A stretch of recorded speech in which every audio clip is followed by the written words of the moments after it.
Nag-prepare lang tayo ng further evacuation nung nasa labas kung sakali lang tumuloy-tuloy. But sa kabutiang palad naman, di naman nagtuloy-tuloy yung pagputok niya.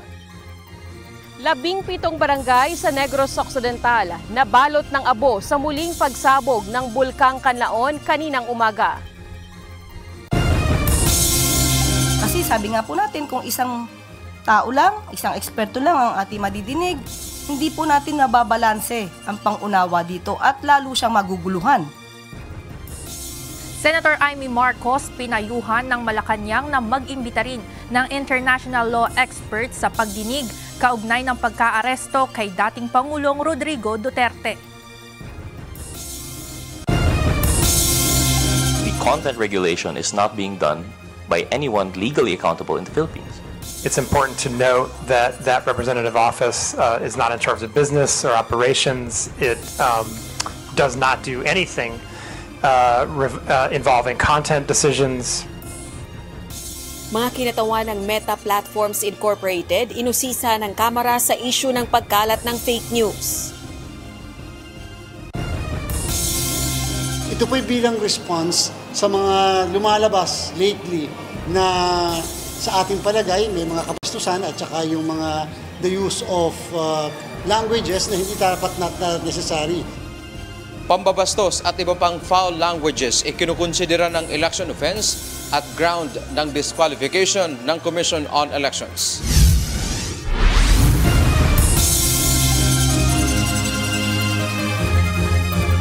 Magandang hapon Pilipinas at sa buong mundo. Tayo po ay sabayang napapakinggan sa Radyo La Verdad 1350 ang UNTV Radio. Una sa ating mga balita. Nabalot ng abo ang 17 barangay sa Negros Occidental dahil sa muling pagsabog ng Bulkang Kanlaon kaninang umaga. Nakahanda naman ang mga otoridad sakaling muling lumala ang sitwasyon ng bulkan at itaas ang alert level nito. Ito ang balita nila Lane Moreno live. Lalaing, kumusta na ang sitwasyon ng mga residenteng apektado ng pag-aalboruto ng Mount Kanlaon? Monica, patuloy na nakaalerto itong mga residente sa bahagi ng Negros Island sakaling lumala o muli na mga pumutok itong Bulkang Kanlaon at nakahanda na rin ang mga lokal na pamahalaan sakaling mayroong mga residente na kailangang ilikas doon sa mga mas ligtas na lugar. Muli na namang umulan ng abo sa ilang bahagi ng Negros Island kaninang umaga. Alas 5:51 kanina, sumabog ang bulkan na may kasama ang pyroclastic density currents. Tumigil ito sa pagbuga 6:47 AM. Ayon sa PHIVOLCS, umabot sa 4,000 meters ang inilabas nitong plumes. Mas mahina siya kaysa noong December 9. Kaso nga lang, mas matagal yung kanyang pagbuga ng volcanic material sa ngayon. So may mga na-monitor na mga PDC ejections. So yun ang rin natin, no? Kung sa pagbawa magkasamang panahon, umulan, yun naman ang magiging lahar naman. Batay sa ulat ng Office of Civil Defense, umabot sa 17 barangay ang tinamaan ng ashfall. 3 barangay sa Baguio City, 12 barangay sa La Carlota City at 2 barangay sa La Castellana. Ilan sa mga residente dito ang nakakalanghap ng asupre. Nabalot rin ng abo ang mga kalsada lalo na sa Barangay Araal, San Miguel at ilang parte ng Baguio City. Walang residente na inilikas dahil kaagad na tumigil ang pagsabog ng bulkan.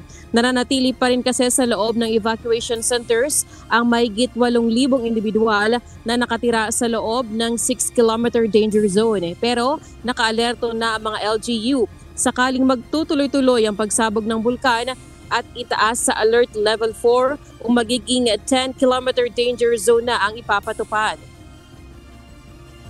Nag-prepare lang tayo ng further evacuation nung nasa labas kung sakali lang tumuloy-tuloy. But sa kabutiang palad naman, di naman nagtuloy-tuloy yung pagputok niya.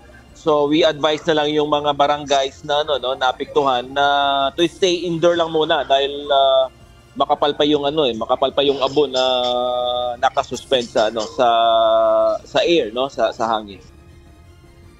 Pansamantalang sinuspindi muna ng Canlaon City ang window time sa mga residenteng nais makauwi sa kanilang mga bahay na sakop ng 6-kilometer extended danger zone. Ayon naman sa Department of Education, 70 paaralan na sa isla ang walang pasok ngayong araw. Nakapreposisyon naman ang DSWD ng 250,000 na boxes ng family food packs sa kanilang mga warehouses sa Western at Central Visayas bago pang eruption. Samantala, pangunahing pangangailangan ng mga residente ngayon ang face mask at malinis na tubig. Inihayag ng LGU Negros Occidental na kinukulang na ng evacuation center ang bayan ng La Castellana. Ubos na rin ang disaster funds ng mga lokal na pamahalaan at tanging band-aid solution ang kanilang ginawa. Patuloy naman ang border checkpoint ng Philippine National Police, particular na dyan sa bahagi ng La Castellana, doon sa mga lugar na dinadaanan ng mga residenteng posibleng pumasok sa loob ng 6-kilometer danger zone at kanina nga ay na nakapagtala rin ng grass fire doon sa lugar malapit sa bunganga ng Bulkang Canlaon dahil sa inilabas nitong pyroclastic density. Yan muna ating balita. Balik sa iyo, Monica. Yun na actually gusto ko sana itanong Lalaine, no? Kasi may nabalita nga na grass fire. Kumusta ang sitwasyon ng grass fire ngayon? Ito ba ay patuloy na lumalaki, Lalaine? Monica, doon sa mga larawang inilabas ng PHIVOLCS, doon lang yung grass fire sa bahagi ng malapit sa bulkan. Doon mismo sa Canlaon at hindi naman siya lumawak pa sa ibang parte ng bulkan at ilang minuto na rin ay nawala na rin o kumbaga natupok na itong grass fire, hindi na kumalat doon sa ibabang bahagi ng bulkan, particular na dyan sa bahagi ng Canlaon City. At Lalaine, kasi maaring naka-high alert yung probinsya dahil nga sinasabi na baka sakaling may mangyari na naman na activity ang Mount Canlaon. Paano nakakasiguro ang probinsya na talagang walang makakalusot doon sa 6-kilometer danger zone? Nagdagdag ba ng mga tao to make sure na walang ibang tao makakapasok within that danger zone, Lalaine? Actually, Monica, after nitong December 9 na pagputok ng Bulkang Canlaon ay talagang meron ng regular na border checkpoint doon sa bahagi ng nakita natin mismo personal, no? May mga pulis na talagang nakabantay doon sa border checkpoint sa bahagi ng Canlaon City. May portion doon na hindi muna madadaanan ng mga pampublikong sasakyan o maging mga residente at sa bahagi rin ng 6-kilometer danger zone sa Barangay Araala, Carlota City, may mga barangay officials at mga pulis na nakabantay doon at syempre yung lahat ng mga pumapasok ay chine-check nila kung talagang residente sa lugar at doon naman sa bahagi ng Canlaon City ay wala munang allowed na mga residente na pumasok doon sa kanilang mga lugar na sakop ng 6-kilometer danger zone dahil nga may mga allowed na mga window time sila pag-araw. Pero sa ngayon ay bawal muna yan dahil nga sa aktibidad ng Bulkang Canlaon. Huling tanong na lang, Lalaine, no? Kasi dito sa Metro Manila, nakakaranas kami ng mga pakonti-konting buhos ng ulan. Alam naman natin na kapag ang ulan ay humalo dyan sa ashfall, ito'y maaaring maging lahar. So, kumusta naman ang panahon dyan sa area ng Negros Occidental? Meron ba forecast ng pag-ulan, Lalaine?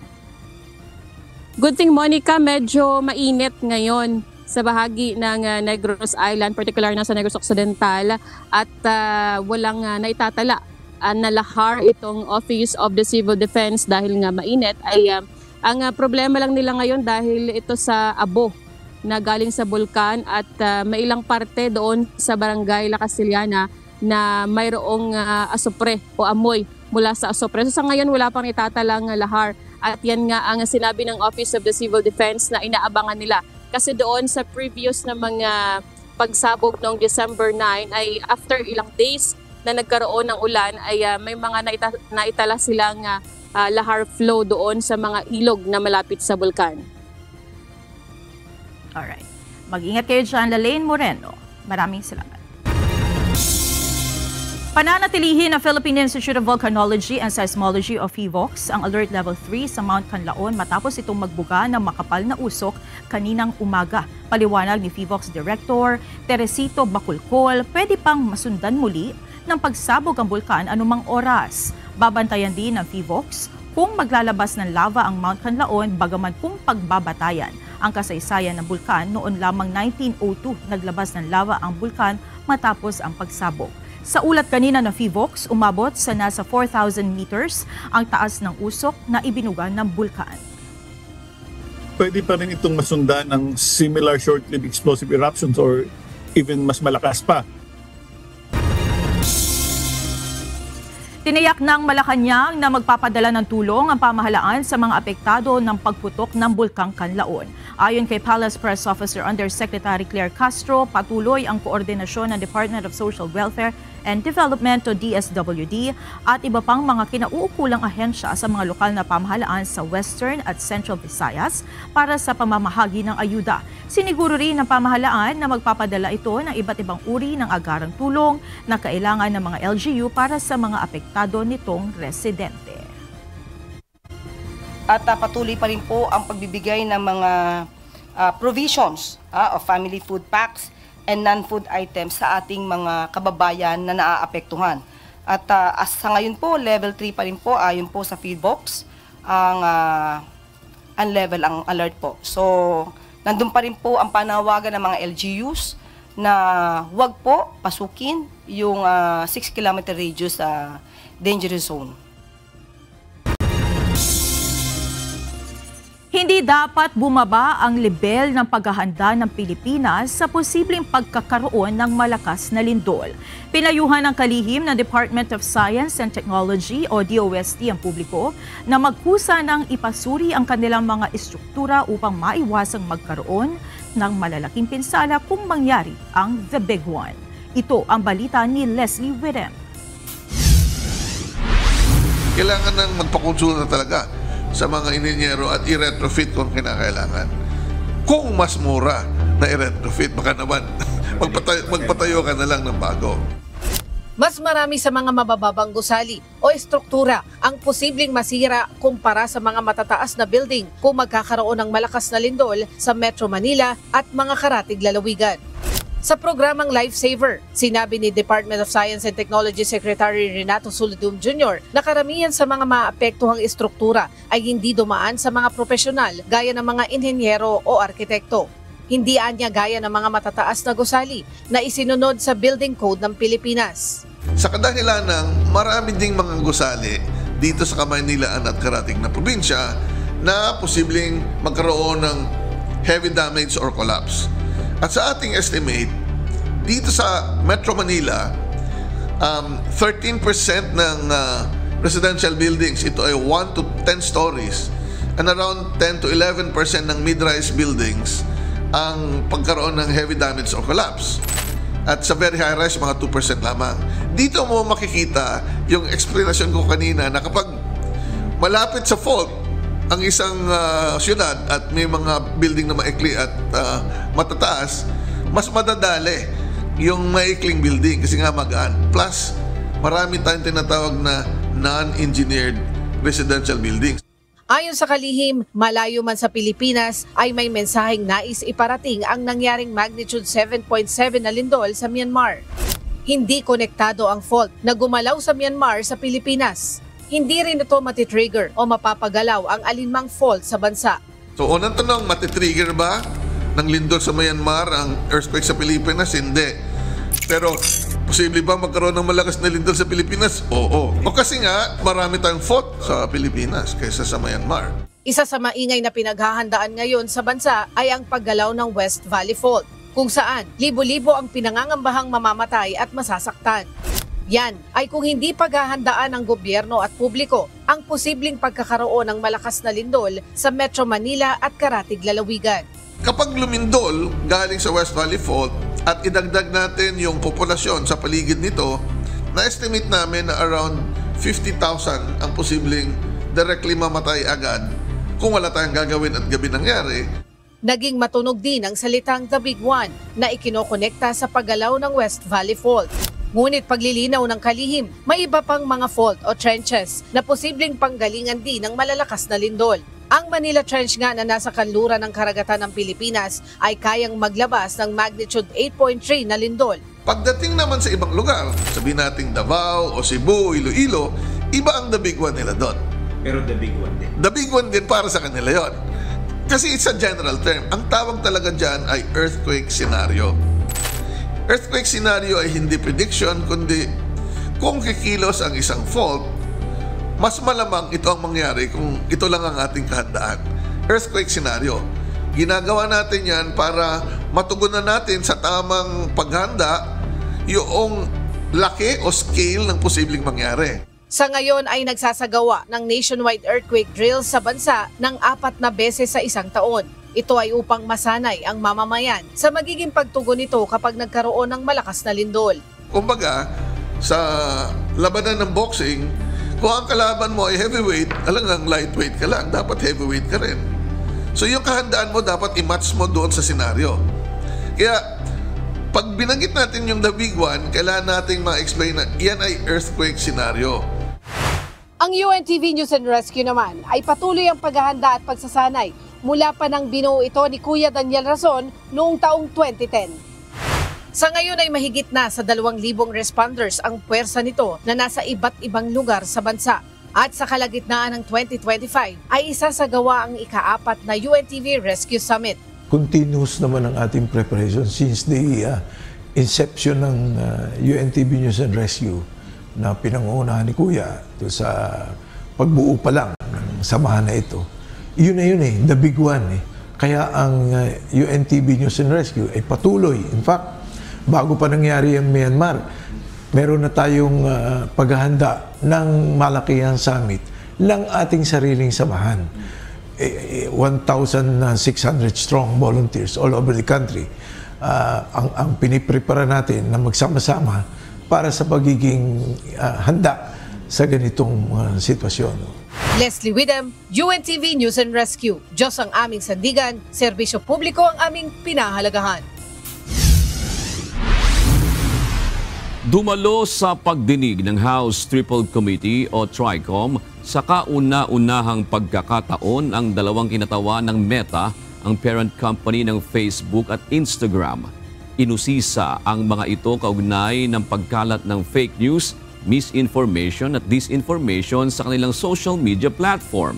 Ayon sa Meta, ang pinakamainam na magagawa nilang paglaban sa fake news ay ang pagkakaroon nila ng third-party fact-checkers. Ito ang balita ni Rosalie Cos. We believe that it's really third parties that are the ones that are most capable and most appropriate to determine the veracity of information. There is a parallel system that we have in place, which is the third-party fact-checking system. Pagkatapos ng 3 beses na imbitasyon, dumalo na rin sa pagdinig ng House Triple Committee o TRICOM kontra fake news at cybercrimes ang dalawang kinatawan mula sa tech giant Meta, araw ng Martes, April 8. Ayon sa parent company ng Facebook at Instagram, mahigit 70 milyon ang users nila sa Pilipinas. Sa pagdinig, inayag ng mga ito ang ginagawa nilang paglaban sa pagkalat ng misinformation sa kanilang platforms. Kabilang na ang agad na pagtatanggal ng mapanganib na content at accounts na lumalabag sa kanilang community standards tulad ng karahasan, terorismo at child abuse. Gayon din ang pagpigil sa distribusyon ng content na napatunayang mali ng third-party fact-checkers ng Meta. At huli ang pagbibigay ng impormasyon sa publiko upang makapagdesisyon ang mga ito kung ano ang babasahin, pagkakatiwalaan at isi-share o ipamamahagi. Gayunman, aminado ang Meta walang kapangyarihan ang tanggapan nila sa Pilipinas kaugnay ng mga reklamo o desisyon tungkol sa mga content sa kanilang social media platforms. Ibig sabihin, walang taga-Meta platform sa Pilipinas na maaaring managot sa gobyerno ng bansa kaugnay ng content regulation. Kaya maituturing ding hamon ang pakikipag-ugnayan ng Philippine stakeholders sa Meta Platforms Incorporated na nakabase pa sa Estados Unidos at may tanggapan din sa Singapore. Here in Philippines, we have a representative office of our Singaporean company. It's important to note that that representative office is not in charge of business or operations. It does not do anything involving content decisions, right? Those are really, those are undertaken by Meta Platforms. The content regulation is not being done by anyone legally accountable in the Philippines. All of these avenues of recourse that you're giving our law enforcement agencies. They have to go to either Facebook Singapore or Meta Platforms Inc. Or in fact, Facebook Singapore will only serve as a coordinating office to Meta Platforms Inc. if I'm understanding this correctly. Ilang oras din ang hinihintay bago ma-take down ng mga partikular na content na pinaalis ng Cybercrime Investigation and Coordinating Center o CICC sa Meta. Maybe one of our officials from the CICC, for example, to our CICC, when we have requests for takedown from Facebook, what is the general turnaround time? First and foremost, do you acknowledge that Facebook is very responsive in your requests? Yes, Your Honor. Usually it will be from 6 hours to 24, most of the time. And in 6 hours to 24 hours, that would be sufficient time for something to go viral, correct? That's very correct. And by then, usually the damage is done, especially when we're talking about public reputation. Yes, Your Honor. Gate naman ng isang kongresista, dapat may bahagi rin sa pananagutan ng Meta at iba pang social media platforms kaugnay ng pagkalat ng fake news at misinformation. Seems from our discussion that social media platforms are making some effort to curb the spread of fake news in this country. However, I disagree with the impression that acting merely as host of user-generated content exempts these platforms from any liability for the harmful content they allow to be exhibited. As part of our legislative duties, I think it may be time to revisit the current legal framework regarding these social media platforms, if only to incentivize them to further crack down on these types of illegal posts. Gayunman, ayon sa Meta, pinakamainam na magagawa nila sa ngayon ang pagkakaroon ng third-party fact-checkers upang mapanatili ang pagiging isang neutral platform.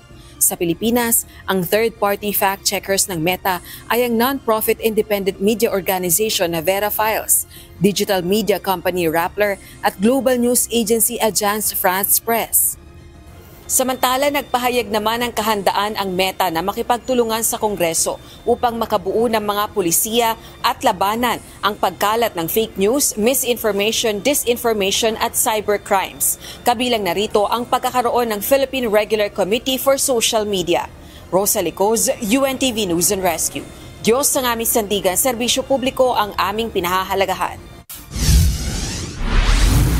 Sa kaugnay na balita, pinatawan ng contempt ng House Triple Committee ang ilang online content creators na patuloy na tumatangging humarap sa pagdinig kaugnay ng pagkalat ng fake news, misinformation at disinformation.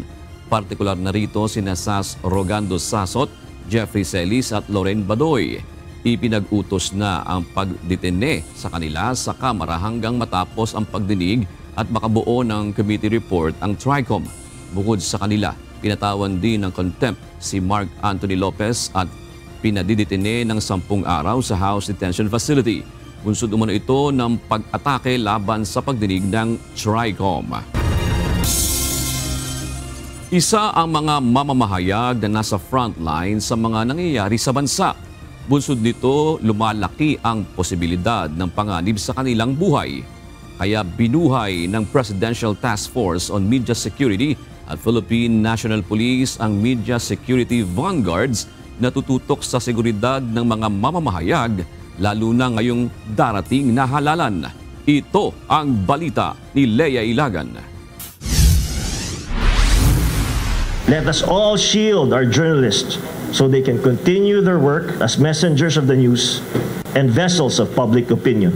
Hindi biro ang araw-araw na trabaho ng mga mamamahayag. Ayon kay Presidential Task Force on Media Security o PTFOM's Executive Director, Undersecretary Joe Torres, sumusuong ang mga ito sa iba't ibang klase ng panganib para maitawid ang istoryang ilalabas araw-araw. Kaya naman, muling binuhay ng PTFOMS at Philippine National Police ang Media Security Vanguards na siyang magbabantay para sa kaligtasan ng mga mamamahayag. This collaborative effort between the PTFOMS and the PNP marks a significant milestone in our continuous commitment to enhancing the safety and security of media practitioners in the country. We gather not only to celebrate this initiative but also to acknowledge the vital role that journalists play in our democracy. Your commitment to reporting the truth and your courage in the face of adversity cannot be overstated. As we say, free and safe media is vital to a well-informed public. Magkakaroon ang PTFOMS PNP Media Vanguard ng specialized team na tutugon sa mga insidente o harassments na kinasasangkutan ng mga media personnel lalo na ngayong halalan. Sinabi ni Presidential Communication Office Secretary Jay Ruiz na isa sa hindi makalilibutang insidente na kinasasangkutan ng mga media sa panahon ng halalan ay ang Maguindanao Massacre kung saan mahigit sa 50 ang napaslang. Gayunman, ipinagmalaki din ng kalihim na walang mamahayag ang nasawi noong 2024 na isang patunay na sinisikap ng pamahalaan ang pagtataguyod sa malayang pamamahayag. They are a vital force in our democracy. Their voices and their views must be protected. That will ensure that we will continue to have a democracy in this land we all love. Samantala, bilang na ang mga araw ng mga nagpapakalat ng fake news sa iba't ibang social media platform sa bansa. Ayon kay Secretary Ruiz, tinututukan na ito ng pamahalaan. Sa katunayan, nakipagdialogo na sila sa Meta para kontrolin ang pagkalat ng fake news. Aminado ang PCO na malaking problema ang pagkalat ng fake news sa social media na dahilan ng siraan at pagkakabahabahagi ng mga opisyal ng pamahalaan. Sa amin, we will try to shed light on lies, yung mga mamaling balita, kaagad naming aaksyonan. We're trying to come up with a framework na katulad din nito na kasama ang NBI, kasama ang PCO, na magkaroon ng kasama yung mga platforms, na magkaroon kami ng operational framework how to take down right away yung mga fake news, especially if it concerns national security. Kaugnay pa nito, nais ng kalihim na magkaroon ng Code of Conduct at Training para sa mga vlogger. Leia Ilagan, UNTV, News and Rescue. Diyos ang aming sandigan, serbisyo publiko ang aming pinahahalagahan. Susunod sa ito ang balita. The thorough investigation points to a confluence of factors, including the inherent risks of night flying over mountainous terrain, combined with the complexity of multi-aircraft combat operations. Oras at hirap ng operasyon, posibleng dahilan ng pagbagsak ng F-A-50 fighter jet ng Philippine Air Force sa Bukidnon noong Marso. Kasi sabi nga po natin, kung isang tao lang, isang eksperto lang ang ating madidinig, hindi po natin nababalanse ang pangunawa dito at lalo siyang maguguluhan. Senator Amy Marcos pinayuhan ng Malacanang na mag-imbita rin ng international law experts sa pagdinig kaugnay ng pagkaaresto kay dating Pangulong Rodrigo Duterte.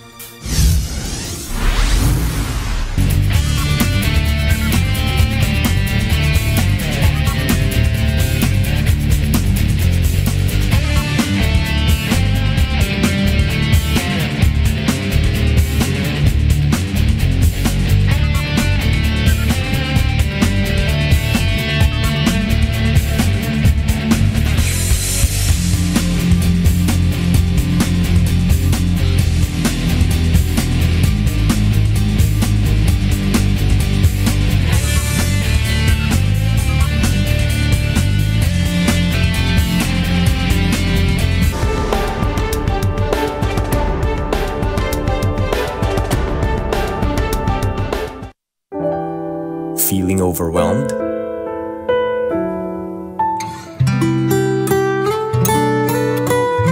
Heart full of joy?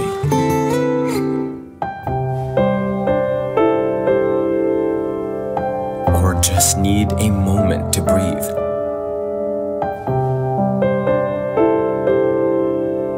Whatever you're feeling, let the music embrace you. Soulful Melodies is back with Volume 3. 7 beautifully crafted songs to match your every emotion.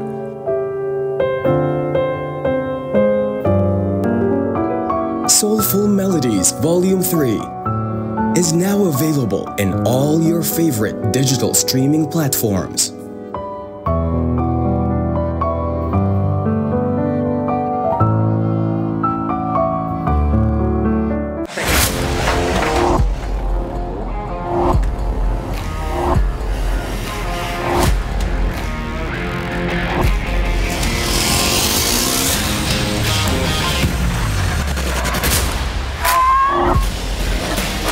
Ready to take on the challenge?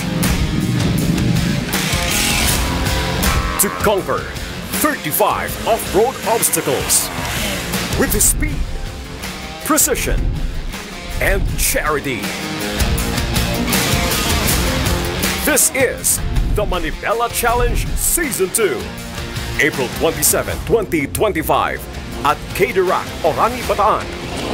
Gear up, hit the track, and ride for a greater cause. Register now.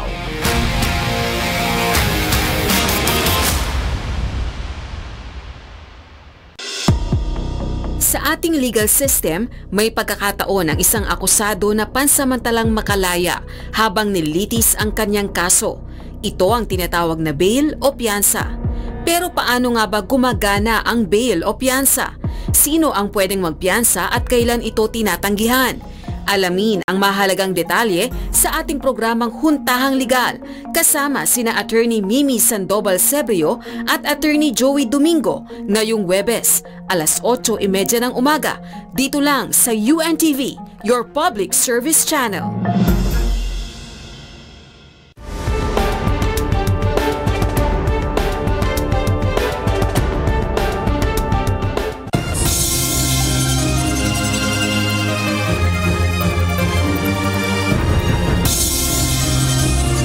Pinayuhan ng Malacanang si Senator Amy Marcos na mas mabuting mag-imbita rin ng mga international law expert sa pagpapatuloy ng Senate hearing sa Huwebes. Ayon sa Malacanang, ito'y upang makapagbigay ng iba't ibang perspektibo ukol sa nangyaring pag-aresto kay dating Pangulong Rodrigo Duterte. Ito ang balita ni Ivan Alvarez. Mas maganda po talaga na hindi lamang po iisang view ang mga dinig ni Senator Amy Marcos. Mag-imbita po siya ng mga eksperto pa. Dapat mag-imbita ng international law expert si Senador Amy Marcos. Ito ang suwestyon ng Malacanang sa senador kaugnay sa pagpapatuloy ng investigasyon sa issue ng pag-aresto kay former President Rodrigo Duterte. Ayon kay Palace Press Officer Undersecretary Claire Castro, makakatulong kung may mga bihasa sa international law na makakapagbigay ng iba't ibang opinyon patungkol sa legalidad ng nangyaring pag-aresto. Kasi sabi nga po natin, kung isang tao lang, isang eksperto lang ang ating madidinig, hindi po natin nababalanse ang pangunawa dito at lalo siyang maguguluhan. Bukod kay Constitutional Law Professor Attorney Alexis Medina, mapapakinabangan ang iba pang law experts sa isinasagawang Senate investigation. Binigyan linaw naman ni Yusek Castro na suhestyon lamang ito upang matulungan si Senator Amy Marcos na lalo pang maintindihan ang mga nangyari. Hindi naman po tayo nag-uutos. Mas maganda po na makapagkuha pa siya o makapag-imbita pa siya ng iba pang mga international law experts para po mas maliwanagan siya. Dagdag pa ni Yusek Castro, may posibilidad na sa pamamagitan ng pagdalo ng mga international law experts, hindi na kailanganin ng senadora ang mga miyembro ng gabinete upang makapagbalangkas ng batas. Wala pang reaksyon o tugon dito sa ngayon si Senador Marcos. Nakatakda naman ang ikatlong pagdinig ng Senate Committee on Foreign Affairs sa Huwebes, April 10 at inaasahang makakadalo na ang ilang inimbitahang resource person mula sa panig ng administrasyon. Ivan Alvarez, UNTV News and Rescue. Diyos ang aming sandigan, serbisyo publiko ang aming pinahahalagahan. Maaring mahirapan si Attorney Nicholas Kaufman na depensahan ang kaso ni former President Rodrigo Duterte. Ito ang naging pahayag ni Palace Press Officer Undersecretary Claire Castro hinggil sa sinabi ni Attorney Kaufman na may posibilidad na magkaroon ng political manipulation sa mga argumentong ihaharap sa paglilitis. Ayon kay Yusek Castro, Dapat ding malaman ni Attorney Kaufman ang panig ng pamilya ng mga biktima ng extrajudicial killing. And siguro mas maganda rin po talaga kasi sinabi niya po na political manipulation of arguments. So it is also better for him to know who manipulates who. And of course, sabi nga natin, he should also be aware of the plight of the EJK families. Dagdag pa ni Castro, naiintindihan ng palasyo ang sentimiento ni Kaufman bilang abogado na nagnanais ipanalo ang kaso ng kaniyang kliyente. He will definitely face some difficulties in defending his clients regarding the admissions made by his clients. But we wish him all the luck because still we have to presume that the suspect is still innocent until proven guilty. Narito naman ang mga balita sa iba't ibang panig ng mundo. Ihahatid ng ating global correspondent na si Nerissa Dando live.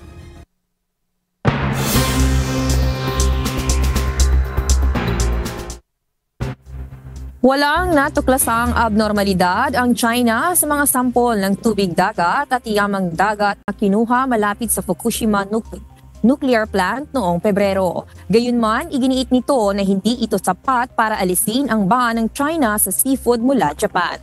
Gayunman, sinabi ng tagapagsalita ng Chinese Foreign Ministry na kailangan pa ng karagdagang pagsusuri bago pag-isipang alisin ang pagbabawal. Naninindigan pa rin ang China sa pagtutol sa paglalabas ng tinatawag nitong nuclear contaminated na tubig sa dagat. Papatawan ng dagdag na 50% na taripa ang Chinese imports sa US kung hindi babawiin ng China ang import tariffs nito laban sa US. Inaasahan naman na magsasagawa ng pag-uusap ang US at Chinese leaders hinggil sa nasabing issue. Ito ang balita ni Carmela Marinda. We have to solve our trade deficit with China. We have $1 trillion trade deficit with China. Hundreds of billions of dollars a year we lose with China. And unless we solve that problem, I'm not going to make a deal. Nagbanta si US President Donald Trump ng dagdag na 50% tariff laban sa China kung hindi nito aalisin ang dagdag na 34% na taripa sa mga US imports goods sa China. Ang dagdag na 50% taripa sa Chinese goods ay aakyat sa higit sa 100% tariff na una nang ipinataw ng White House sa China ngayong taon. We're going to put tariffs, we've already put them on. It's not a question of we will. We're going to put them on. And those tariffs next year will make us $1 trillion. In addition to the $1 trillion, thousands of companies are going to relocate back into the United States. Dagdag pa ito sa una ng pinirmahang executive order ni Trump na nag-aalis ng loophole sa mga $800 worth packages na pumapasok sa US ng tariff-free. Inaasahan na ang pag-uusap ni Trump at ni Chinese President Xi Jinping sa hinaharap ayon sa US leader at kabilang sa pag-uusapan ng dalawa ay ang trade deficit ng US sa China. Carmela Marinda, UNTV News and Rescue, USA. Diyos ang aming sandigan, serbisyo publiko ang aming pinahahalagahan. Magkakaroon ng pagpupulong ang matataas na opisyal ng Estados Unidos at Iran sa Sabado kaugnay ng nuclear program ng Tehran. Kinumpirma ni Iranian Foreign Minister ang naturang usapan at iginiit na ito ay isang indirect high-level talks at hindi direktang usapan gaya ng sabi ni President Donald Trump. Naunang tumanggi si Iranian Supreme Leader Ali Khamenei sa isang direktang pakikipag-usap kay Trump, subalit bukas ito sa third-party negotiation. Banta ni Trump, malalagay sa mapanganib na estado ang Iran kung hindi magiging maganda ang resulta ng pag-uusap. I think if the talks aren't successful with Iran, I think Iran is going to be in great danger. And I hate to say it, great danger, because they can't have a nuclear weapon. Suportado naman ni Israeli Prime Minister Benjamin Netanyahu ang diplomatikong hakbang basta't matiyak na hindi makakagawa ng nuclear weapons ang Iran. And of course we also discussed Iran. Look, we're both united in the goal that Iran does not ever get nuclear weapons. If it can be done diplomatically in a full way, the way it was done in Libya, I think that would be a good thing. But whatever happens, we have to make sure that Iran does not have nuclear weapons. Naglabas ng mga bagong larawan sina King Charles at Queen Camilla bilang pagunita sa ika-20 anibersaryo ng kanilang kasal habang nasa opisyal na pagbisita sa Italia. Kuha ang mga larawan sa hati ng Villa Volkonski sa Rome kung saan makikita silang nakangiti at relaxed. Ang kanilang pagbisita ay bahagi ng post-Brexit reset ng UK upang palakasin ang ugnayan sa mga kaalyadong bansa sa Europa. Kabilang sa mga aktibidad ay pagpupugay sa mga sundalong Canadian, pagtikim ng lokal na pagkain at pagdalo sa state banquet sa mismong gabi ng kanilang anibersaryo. Sa kabila ng kamakailang mga isyu sa kalusugan ng hari, inaasahang mag-iiwan ang pagbisita ng matibay at positibong impresyon sa Italia. At yan ang mga balita mula sa iba't ibang panig ng mundo. Mula dito sa Nagoya, Japan, ako si Nerissa Dando. Magandang gabi. Walang kaso kaya balik na rin sa trabaho ang 17 Pinoy na hinuli sa Qatar dahil sa pagsali umano sa protesta kaugnay ng pag-aresto kay dating Pangulong Rodrigo Roa Duterte. Ayon sa Department of Migrant Workers o DMW, magsisilbing aral ang kanilang karanasan upang sumunod sa batas sa mga OFW sa ibang bansa. Ito ang balita ni Joan Ano. No charges will be filed against the 17 involved OFWs and no fines will be imposed. Their employment will be preserved, no jobs will be lost, and their travel ban will be lifted. Pwede nang bumalik sa normal na buhay at mag-move on ang 17 Pinoy na inaresto at kinulong sa Qatar ayon kay Department of Migrant Workers Secretary Hans Leo Kakdak.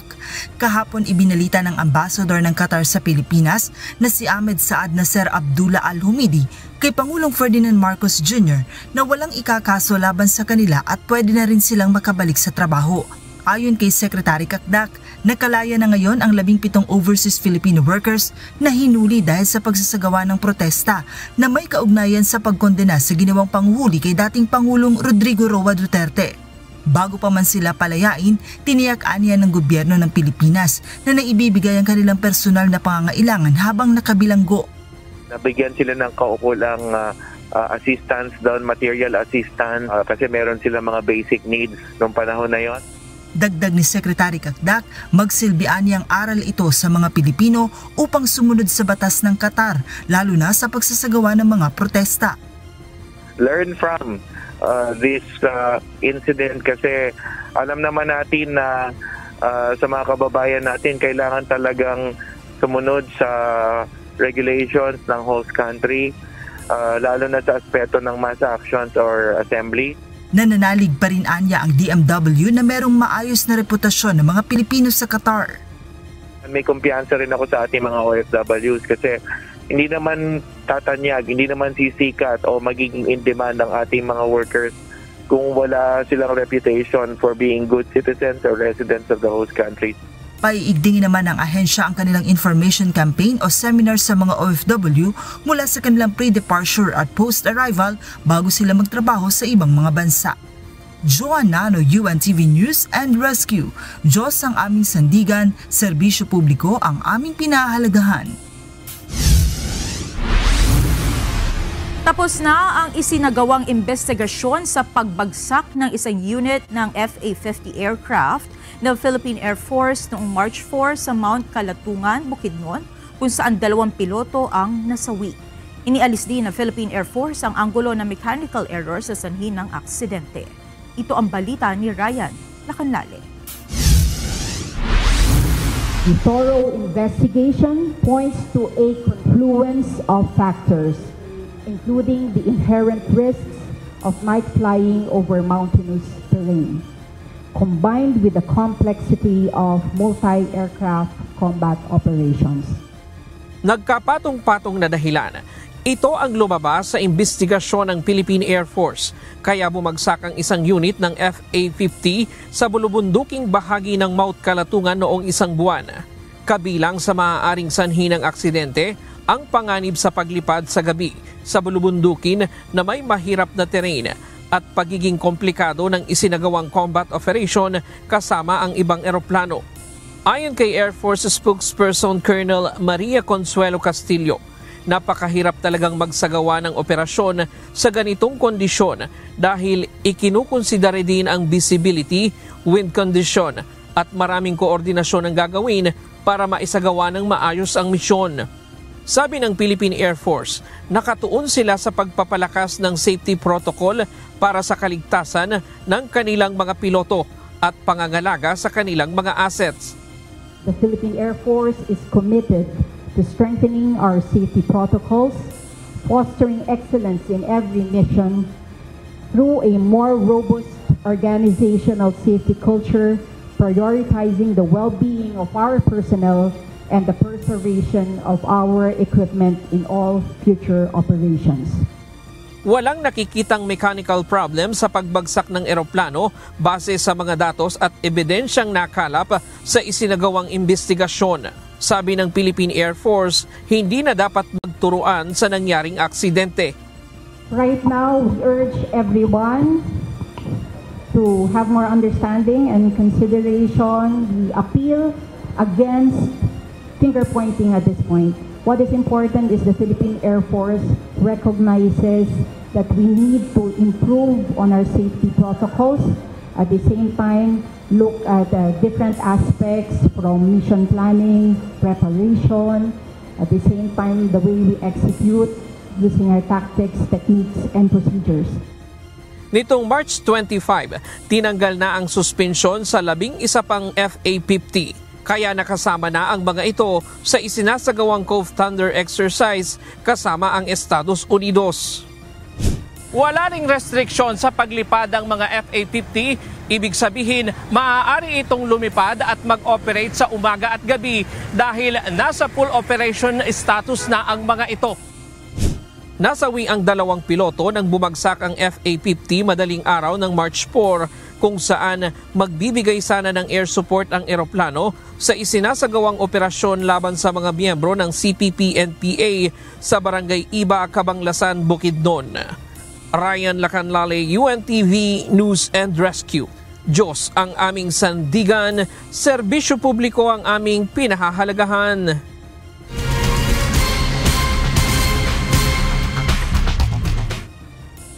Paalala po sa mga magulang, bantayan pong maigi ang inyong mga anak lalo na sa mga bagay na kanilang nilalaro. Sa Baguio City, isang ginang ang humingi ng tulong sa UNTV News and Rescue dahil sa hindi matanggal na canister ring sa daliri nito. Humantong pa sa pagdala sa ospital bago maalis ang bagay. Ito ang balita ni Lizelle Nael. Paano nyo napansin na may ganito po pala sa sabi nangyari niya, sa may kanya? Sabi niya may sing-sing daw siya. Tapos nung sabi ko, akin na tatanggalin natin baka mag-ano sa kamay mo. Kaso nung inaano po ayaw, tapos nilagyan ko po ng sabon. Kulang-kulang tol ko lang. Ng baby oil, ayaw na po talaga matanggal, naglalak siya lalo. Namaga ang daliri ng 4 na taong gulang na lalaki na papangalanan nating Choy Choy. Ito'y matapos masakal ng bahagi ng canister o container ng pabango. Sa paglalaro ng bata ay ginawa niya itong singsing. Nangyari ang insidente sa kanilang tahanan sa Queen of Peace, Baguio City nito lamang March 28. Tapos napansin ko po, meron na siyang dugo sa may gilid. Yung dito po sa may mga lines niya. Gupitin na lang natin ng gunting, sabi ko gano'n. Trinay ko po siyang ikat ng gunting, kaso po pagkagupit ko po merong pumasok po doon na bakal sa may daliri niya po, kaya mas lalong dumugo. Kaya hindi na po siya may ikot talaga. Kaya ang ginawa ko po, nagtawag po ko ng rescue. Pagka ano po ng rescue, sabi po nila, wait lang po ng tawag. Humingi ng tulong ang ina ng bata sa 911 at inendorso naman ng City Disaster Risk Reduction and Management Office o CDRRMO sa UNTV News and Rescue. Agad naman itong pinuntahan ng rescue team at pagkatapos ma-assess ay nilapatan ng first aid. Nilagyan ng responder ng cold compress upang maibsan ang pamamaga ng daliri ng bata. Okay lang? Hindi na siya masakit? Sige. Matapos ma-assess ng rescue team ang pasyente, ay agad na itong dinala sa Baguio City General Hospital. Tumagal pa ng kalahating oras bago ito natanggal. Para kay Hazel, hindi biro ang magbantay ng mga maliliit na anak. Bunso sa 5 niyang anak si Choy Choy. Sa sandalian niyang malingat ka lang, ay posibleng magresulta na ito sa aksidente sa mga bata. Palagi po natin titingnan kung halimbawa bigla na lang po din silang natatahimik na hindi natin napapansin na yung sa pagtatahimik pala nila na yun, na may ginagawa na pala sila sa sarili nila na hindi natin alam na ikakapahamak din pala nila yun. Kaya lagi po natin babantayan lagi ang bata, lalo na hindi pa nila alam kung tama ba na kung ilalagay ba nila sa sarili nila yun o hindi. Sa ngayon po, okay na po si Choy Choy at nakakapaglaro na po siya. Lizel Nael, UNTV News and Rescue. Diyos ang aming sandigan, serbisyo publiko ang aming pinahahalagahan. Samantala, para alamin po ang latest sa sitwasyon ng Bulkang Kanlaon, makakausap natin ngayong hapon si Ms. Maria Antonia Bornas, ang Chief ng Volcanic Monitoring and Eruption Prediction ng PHIVOLCS. Magandang gabi po, Ma'am Mariton. Magandang gabi po sa inyong lahat. Ma'am, base po from the PHIVOLCS observation and sa parameters na nakita sa Mount Kanlaon, expected na po ba natin na may ganitong eruption around this time? Matagal na po natin i-communicate sa ating pang mga LGUs, communities, at mga DRR councils ng Negros Island. Kasama na po dyan ang OCD 6, 7 and Negros Island Region na isa po nating kailangang asahan sa alert level 3 ang paminsan-minsan pong moderately explosive eruptions ng Kanlaon volcano. So, meron po tayong mga parameters na naghuhudyat na meron pong long-term inflation o pamamaga ang bulkan at meron din po tayong above normal na volcanic earthquake activity at above normal na sulfur dioxide emission na hindi pa po napapatid mula pa po nang pumutok ang bulkan noong June 3, 2024. At tama po ba, ma'am, na ang last po na naitala na pagsabog was late last year? Tama po ba yun, ma'am? Opo, yung explosive eruption na huling nangyari ay noong December 9, 2024. Ito po ay medyo malakas na pagsabog, no? Yung explosive energy niya po isang order of magnitude mas malakas kaysa doon sa nangyari po kanina umaga, no? Ang main difference po ay yung December 9, 2024 eruption ay less than 4 minutes lamang po. Samantalang itong nangyari po kanina ay umabot po ng 56 minutes ang eruption. Kaya po marami pong abo na naulan dito sa kanlurang bahagi ng Kanlaon volcano. So in layman's term, Ma'am Bornas, ituturing po mas malakas yung sa huli, pero mas mararamdaman po yung epekto nitong pagsabog ngayong nung nangyari ngayong madaling araw. Tama po ba, Ma'am Bornas? Opo, mas malakas po yung December 9, 2024. Kahit po yung June 3, 2024, ay mas malakas po sa pagputok po ng bulkan kanina. Kaya lang po, mas matagal po ang pagputok kanina, 56 minutes na halos isang oras po. Kaya po mas marami po itong abo na naiulan dito po sa kanlurang bahagi ng bulkan. At after po nito, ma'am, meron pa po ba tayong possible na pwede pang mangyari sa bulkan? Kailan po yung time frame na maaaring makaramdam ulit tayo ng ganitong klase mga pagsabog at possible po ba na may mangyaring malakas na pagsabog in the future, ma'am?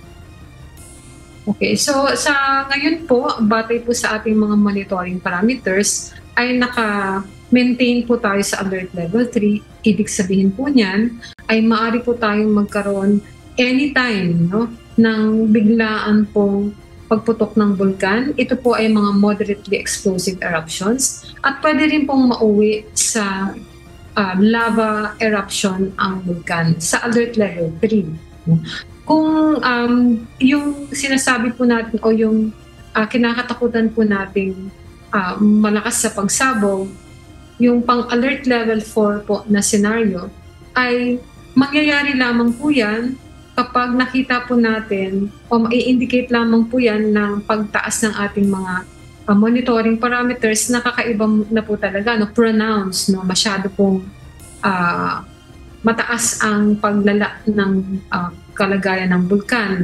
Kasama na po dito yung pagdami po ng mga volcanic earthquakes na kabit-kabit na at mataas na po ang energy na intense na po. Nararamdaman na po ng mga tao sa bulkan yung pagyanig po ng bulkan.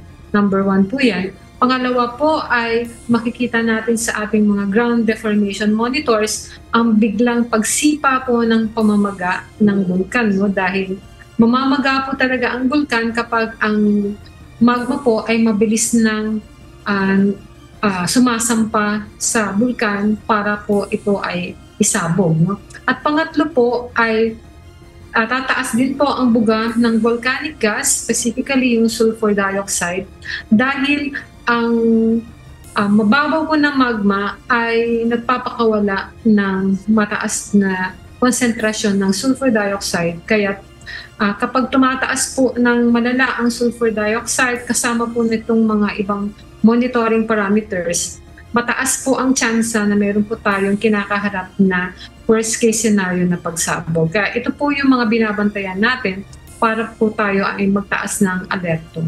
Sa ngayon po, hindi po natin yan nakikita.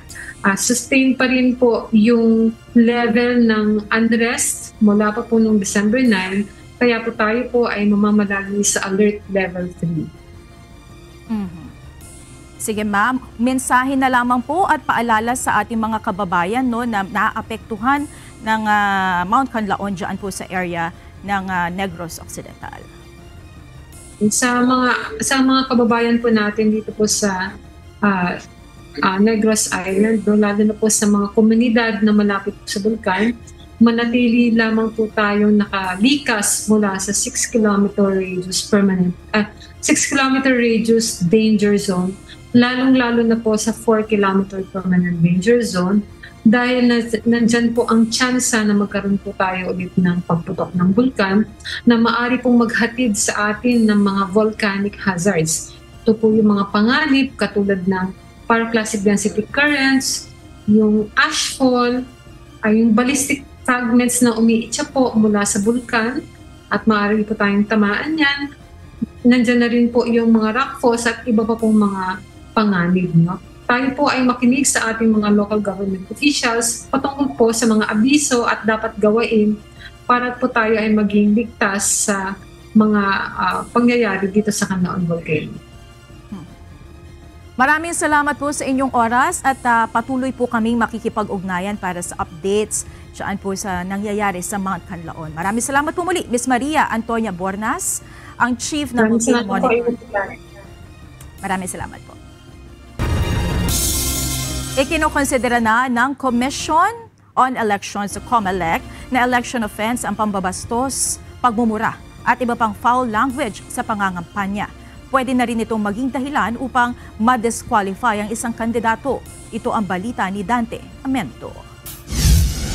Lalong-lalo yung paggamit ng mga foul language, kinukonsider na natin yan ngayon as election offense and such other election offenses. So makikita niyo po doon sa ating bagong guidelines. Sa ilalim ng Commission on Elections o COMELEC Resolution number 11127, na inilabas ngayong araw. Kasama na sa election offense o paglabag ng batas panghalalan ang pambabastos, pagbumura, diskriminasyon sa isang lahi at iba pang pag-aalipusta o foul play lalo na sa panahon ng pangangampanya. Ayon kay COMELEC Chairperson George Erwin Garcia, wala dapat bastusan kapag eleksyon lalo na may mga bata pang nanunood o kasama sa kampanya na maaring makaririnig ng sinasabi ng mga kandidato. Ito po'y bilang response sa mga lumalabas lately na sa ating palagay may mga kabastusan at saka yung mga the use of languages na hindi dapat not necessary. Dahil election offense, ito rin ay ground o dahilan para ang isang kandidato ay idiskwalipika ng COMELEC. Bukod pa ito sa kasong kriminal na posibleng kaharapin ng isang respondent. Nakamonitor ang COMELEC sa mga social media at maaari silang umakto sa isang insidente, motu proprio o kahit wala pang magrereklamo. Samantala hindi pa nagbigay ng sagot ang congressional candidate sa Lone District ng Pasig City na si Attorney Christian Sia sa naunang show cause order na ibinigay ng COMELEC noong nakaraang linggo. Kahapon ang huling araw para magsumite si Sia ng paliwanag kaugnay ng may pagkabastos na pahayag nito sa mga single mother sa isang campaign sortie. Ang nakalagay po sa ating pinigay na sulat sa kanya sa show cause order, pag hindi po siya sumagot, yan po ay waiver ng kanya pong karapatan na sumagot.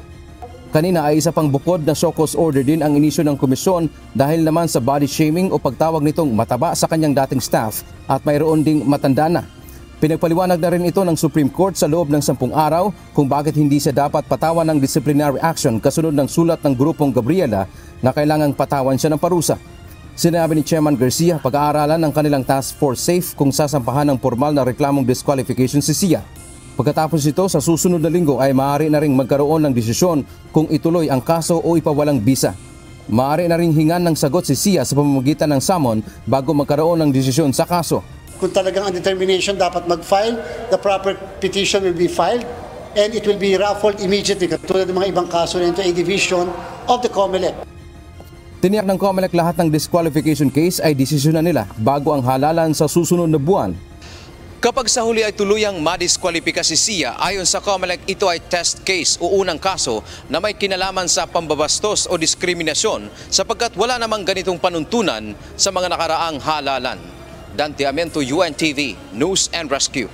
Diyos ang aming sandigan, serbisyo publiko, ang aming pinahahalagahan. Nagsagawa ng specialized electoral board training ang Police Regional Office 3 sa nasa 200 pulis na maaaring i-deploy bilang electoral board members ngayong halalan. Sa inilabas na pahayag ng Police Regional 3, ang training ay pinangunahan ng resource person mula sa Commission on Elections. Sinabi ni PRO3 Director Police Brigadier General Jean Fajardo na ang mga pulis na tatayong electoral board members ay on-hand na sumasailalim sa pagsasanay at real election scenarios para sa pagkakaroon ng efficient at transparent na pagdaraos ng halalan. Itinuturo din dito ang election laws, procedures at kung paano i-operate ang vote counting machine. Kasama rin sa tinatalakay ang neutrality, professionalism at accountability.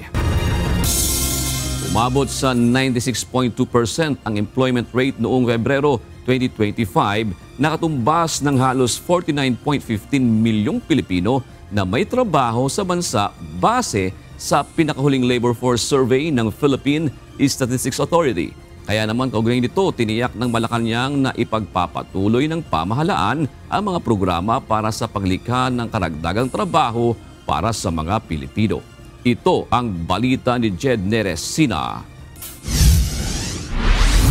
Dito talaga sa February, nakita natin na mayroon na tayong pick up na dagdag sa empleyo dahil nga sa political organization, yung mga ini-employ ng political organization, which is about 41,000. So, tama ka, directly, mayroon tayong nakikita.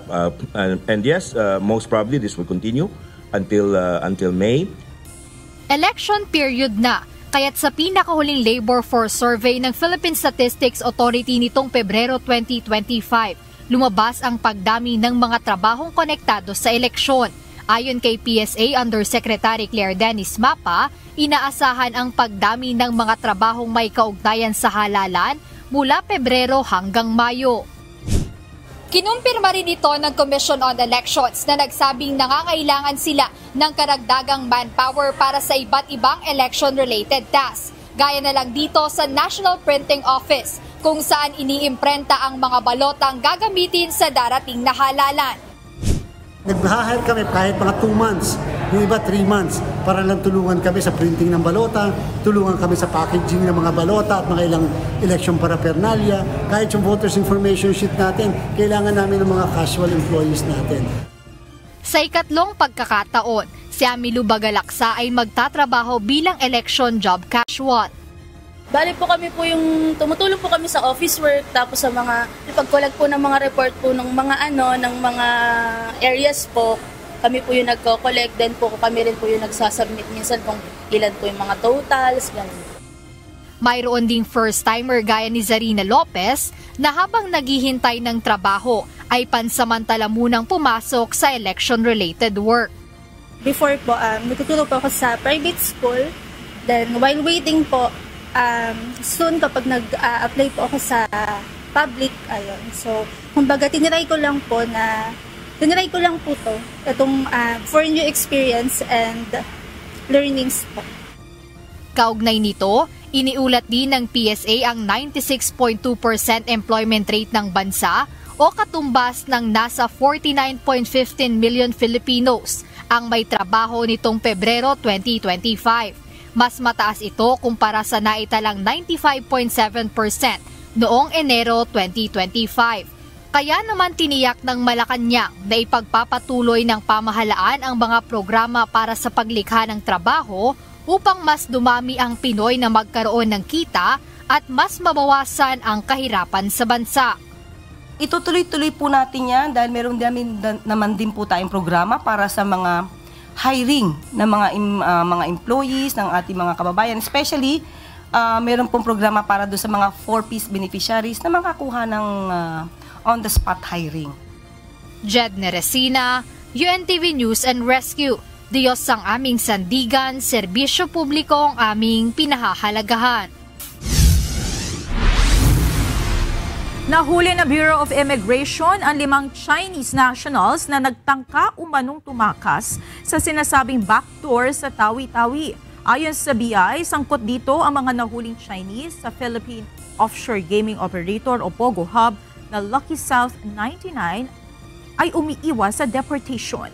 Ito ang balita ni Bernard Arias. Our borders are not open for fugitives or undocumented foreign nationals. And with the help of our brave men and women in uniform, whether they're in the cities or the most remote coastal towns, we will continue to strengthen our watch. 5 Chinese nationals ang ipresenta kanina ng Bureau of Immigration sa media. Ayon sa ahensya, nagtangka ang mga ito na tumakas sa umano'y backdoor sa Tawi-Tawi sa Mindanao at nahuli noong March 22. Blacklisted ang 5 Chinese dahil sa involvement sa dating ni-raid na Philippine Offshore Gaming Operator Hub na Lucky South 99. Kinilala ang mga naaresto na sina Ying Guanshen, Yan Jinlong, Liu Xin, Shen Kan at Lu Honglin. Instead of facing the deportation cases against them, mukhang ang ginawa nila is they attempted to depart illegally sa backdoor para hindi sila maibalik doon sa bansa ang kanilang pinanggalingan.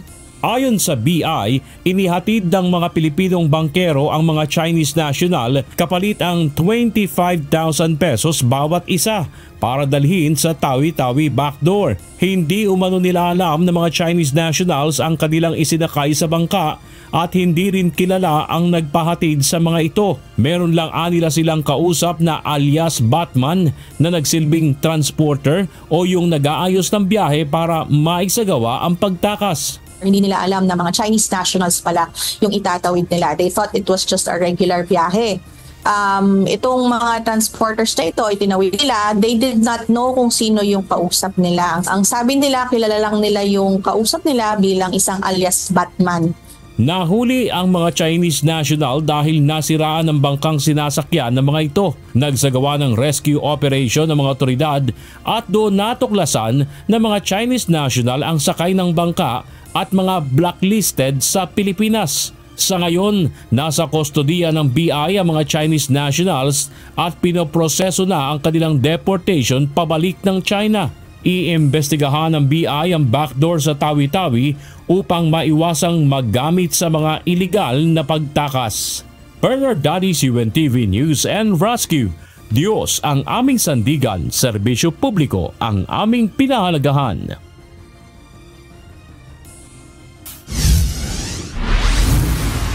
Inatasan na Senate Committee on Basic Education ang Department of Education para sa full implementation ng Good Manners and Right Conduct o GMRC para sa susunod na school year. Ito ay sa gitna ng patuloy na pagdami ng mga kaso ng pambubuli at karahasan, lalo pa sa pagitan ng mga estudyante sa loob pa mismo ng mga eskwelahan. Mula sa Senado, ito ang balita ni Asher Cadapan Jr. live. Asher, ano ang dahilan bakit hindi pa rin naipatutupad ng buo ang batas sa pag-aaral ng GMRC sa grade school?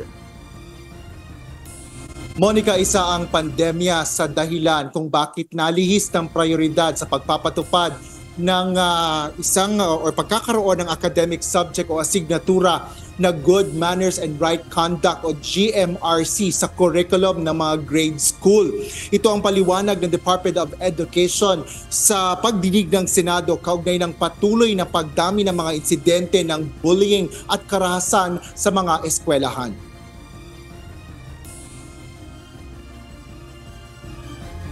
Ayon kay Senator Sherwin Gatchalian, chairperson ng Senate Committee on Basic Education, 2020 pa naisabatas ang Republic Act 11476 o ang GMRC and Values Education Act. Layo nito na maging isang paraan para mahubog ang mga bata at lumaki ng maayos at tamang tao upang maging produktibong mamamayan sa bansa. Paliwanag ng mambabatas, ganoon na lang kahalaga ang GMRC subject kaya naisabatas ito kumpara sa ibang asignatura. Inihiwalay pa ang pagtuturo nito sa ibang subjects para sa grade 1 hanggang grade 6 upang hindi na ihahalo sa ibang pag-aaral. We believe that GMRC will help address bullying by inculcating good manners and right conduct at the beginning of the school age or at the beginning of the schooling of the child. So maaga pa lang tuturuan na natin siya ng good manners and right conduct. Batay sa implementing rules and regulations ng naturang batas na natapos noong 2022, dapat ito ay fully implemented na para sa school year 2023-2024. Ngunit ayon sa DepEd, naipatupad pa lang ito sa ilang grade school level, partikular na sa grade 1, 4 at 7. Dinipensa naman ito ni DepEd Assistant Secretary for Operations Dexter Galban. A prime consideration, Mr. Chair, would be the changes that had to be made by the agency during the pandemic in terms of the priorities, shifting to the modalities that we had to adopt for the learning continuity. And as such, at the same time, this was followed by the moves to update and modify the curriculum for the succeeding school year. So these were factored into the process of integrating GMRC as a replacement of the pagpapakatao subject. Tinukoy naman ni Senador Gatchalian na ang hindi pagpapatupad ng GMRC ay isang dahilan kung bakit lagana pa rin ang bullying at karahasan sa pagitan ng mga estudyante sa loob at labas ng paaralan. Today is already 2025. This year is 2025. And we are yet to see the full rollout of GMRC. So what we demand is a full rollout of GMRC come 2025-2026 school year. We cannot wait anymore. Hindi na tayo pwedeng mag-antay pa ng isang mamatay dyan na bata dahil hindi natin natuturuan sila ng maaga. Panawagan ng Senador. The Department of Education will hold this as a high priority intervention for school year 2025 to 2026. Monica, ilang rekomendasyon din sa DepEd ang inilahad ni Senador Sherwin Gatchalian sa pagdinig ng Senado. Kabilang na dito ang pagpapatibay ng pagpapatupad ng Anti-Bullying Act at ang regulasyon sa paggamit ng mobile devices sa eskwelahan. Gayun din ang pag-i-install ng mga closed-circuit television o CCTV at ipinangako naman ng Senador na ipaglalaban niya ito sa 2026 budget. Yan ang latest dito sa Senado. Balik sa iyo, Monica. Maraming salamat, Asher Kadapan Jr. Nais ng pamahalaan na matiyak ang kahandaan ng bansa lalo na ng publiko sakaling tumama ang malakas na lindol. Kaya't sa ikalawang Earthquake Preparedness Summit, binigyan diin ang disaster at calamity awareness para sa publiko at maayos na koordinasyon sa concerned government agencies upang maiwasan ang matinding casualties. Ito ang balita ni Mia Alonzo. Nakikipag-agawan tayo sa oras ng ating mga mamamayan sa attention nila. Because based on the survey last year by a well-known pollster or a survey company, sa 10 laging iniintindi o pinoproblema ng ating mga mamamayan, sa bandang dulo lang, 9 and 10, ang epekto ng climate change at paghahanda sa kalamidad. Proper public awareness. Ito ang binibigyang diin ng Office of Civil Defense kaugnay sa paghahanda para sa posibleng pagkakaroon ng malakas na lindol sa bansa. Una-una, parang di priority kasi kung di pa naman mangyayari, hindi ako mamamatay. Kung mamamatay sa gutom, unahin ko muna to. Normal naman yan, di ba? Or, because of our faith, ayaw natin masyado pag-usapan yan. Baka pag pinag-usapan, lalong mangyari. Ngunit dahil sa mga nagdaang pangyayari, lalo na ang pagtama ng 7.7 na lindol sa Myanmar, napapanahon na mabigyan ng halaga ang ganitong bagay at lubos na itong mapaghandaan. Sa nakikitang paggalaw sa West Valley Fault, nanganganib na tumama sa bansa ang 7.2 magnitude earthquake na ang sentro ay ang Metro Manila, gayon din ang Manila Trench na tinatayang makararanas ng 8.3 magnitude earthquake na posibleng magdulot din ng tsunami. Napakalakas po nun. Hindi nyo kayang tumayo sa ganong klaseng lindol. And soon we will have our own simulator in Camp Aguinaldo and hopefully in Clark para malaman nyo kung gaano kabigat at katindi yun. Para kayo nakasakay sa ATV, all-terrain vehicle. Hindi yan kaya ng lakas ng loob or muscle. Tutumba kayo. Kaya naman ayon sa opisyal, ang extensive information campaign ang isa sa nararapat na palakasin, hindi aniya upang magdala ng takot sa publiko, kundi ipaunawa ang malaking kontribusyon ng pagiging handa sakaling maranasan ang ganitong mga klaseng kalamidad. Samantala, koordinasyon naman ng isa sa binubuo ng ahensya ng mga gobyerno bilang bahagi ng preparasyon. Isasagawa ang Harmonized National Contingency Plan o HNCP kung saan naglalaman ito ng mga hakbang na gagawin sa mga rehiyon ng Luzon, Visayas at Mindanao upang matulungan ang apektadong lugar. Sang-ayon naman dito ang ilang opisyal dahil sakaling mangyari ang The Big One ay malaki ang posibilidad na mapilayan ang mismong mga opisyal na nasa Metro Manila. When something as big as the Great One happens in an area and all the leaders that are supposed to be commanding all the people on the ground are the ones affected, the plan needs to be formed, implemented, executed, and it needs to be known by everybody. Bagamat walang katiyakan kung tatama man o hindi ang The Big One sa bansa, panawagan pa rin ng mga opisyal, maging ng mga eksperto na mas maiging maging handa sa mga posibleng mga sakuna na mangyayari sa bansa. Mia Alonzo, UNTV News and Rescue. Diyos ang aming sandigan, serbisyo publiko ang aming pinahahalagahan.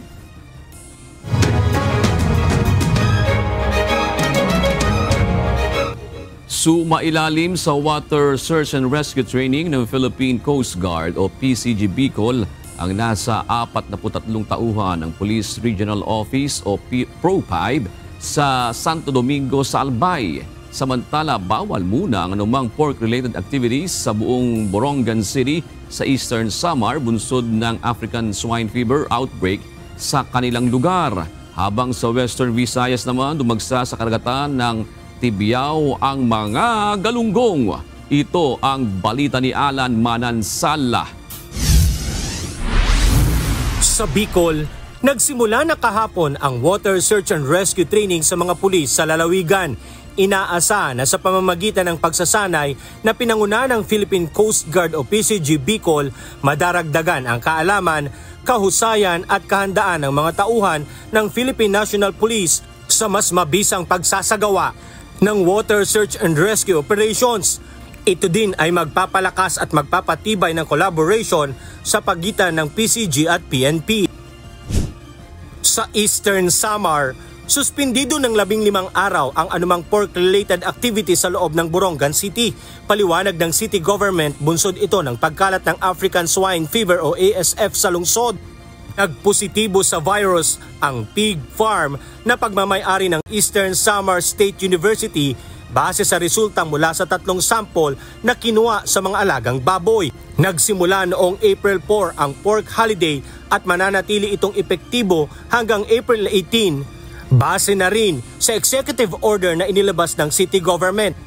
Naglagay na ng mga checkpoint sa northern at southern borders bilang pagbabantay sa mga ipapasok na meat products sa lungsod. At sa Western Visayas, banye-banyerang galunggong ang ipinimigay lang sa mga residente ng Tibiao, Antique. Umabot sa 150 banyera ang nahuling isda na dumagsa sa karagatan. Laking tuwa ng mga residente dahil libre ang kanilang naging ulam sa buong araw. Alan Manansala, UNTV News and Rescue. Diyos ang aming sandigan, serbisyo publiko ang aming pinahahalagahan.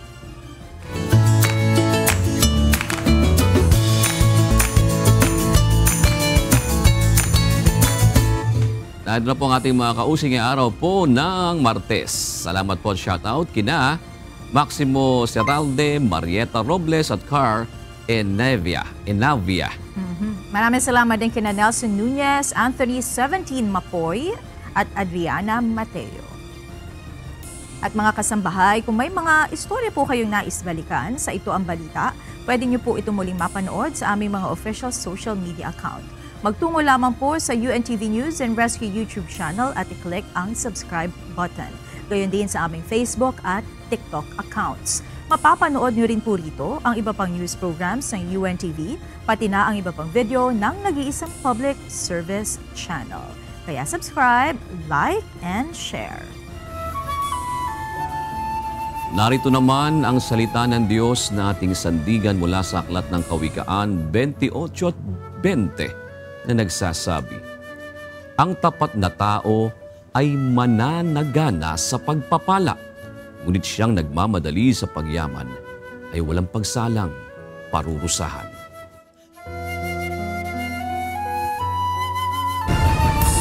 At yan ang naging kabuuan ng ating balitaan ngayong gabi. Aming inilahad ng buong katapatan kung paano namin nasaksi. Kayo po'y makapagtitiwala na ang aming nakita at narinig, ang aming ibinabalita. At dito po sa UNTV, Diyos ang aming sandigan, serbisyo publiko ang aming pinahahalagahan. Magandang gabi po.